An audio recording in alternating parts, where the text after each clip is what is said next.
एक वायरस ने 60,000 कंप्यूटर्स को निशाना बनाकर मचाया कोहराम। नासा भी इसे समझ नहीं सका था। कंप्यूटर वायरस की बात अब भले ही आम हो गई हो, लेकिन आज से 35 साल पहले एक ऐसा भी मामला सामने आया था जब एक वर्क प्रोग्राम यानी कि वायरस के कारण 60,000 कंप्यूटर पर बंद हो गए थे। उस वॉर्म ने इन सभी कंप्यूटर्स को निशाना बनाया था। इसकी वजह थे रॉबर्ट मॉरिस। इंटरनेट के जरिए फैलने वाले प्रोग्राम पर काम करने लगे रॉबर्ट मॉरिस। बता दें कि अमेरिका के कॉर्नेल यूनिवर्सिटी के एक स्टूडेंट थे रॉबर्ट मॉरिस।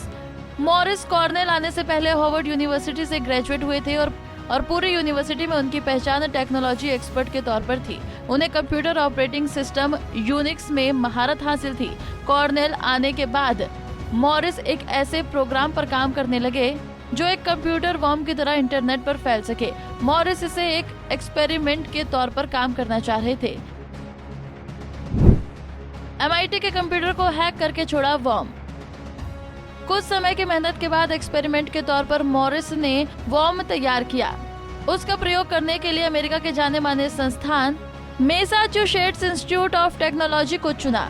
मॉरिस नहीं चाहते थे कि वो पकड़े जाएं, इसलिए उन्होंने MIT के कंप्यूटर को हैक किया और 2 नवंबर 1988 को अपना वॉर्म प्रोग्राम उसमें रिलीज कर दिया। मॉरिस का प्रोग्राम इतना खतरनाक था कि बिना किसी सॉफ्टवेयर के तेजी से अपनी संख्या को बढ़ाते हुए दूसरे कंप्यूटर में फैलने लगा। ये एक कंप्यूटर वॉर्म था जो बिना किसी सॉफ्टवेयर के खुद से ही अपनी फोटोकॉपी कर कंप्यूटर में फैल सकता था। धीरे धीरे काम करना बंद करने लगे कंप्यूटर। FBI के पास एक के बाद एक लगातार आने लगे कॉल्स। 24 घंटे में 6,000 शिकायतें। नासा के सिस्टम ने भी काम करना बंद किया। जैसे ही ये प्रोग्राम रिलीज हुआ, इंटरनेट से जुड़े हुए कंप्यूटर से धीरे धीरे काम करना बंद करने लगे। अमेरिकी एजेंसी FBI के पास एक के बाद एक लगातार कॉल्स आने लगे। अगले 24 घंटे में 6,000 लोगों ने FBI के पास शिकायत की।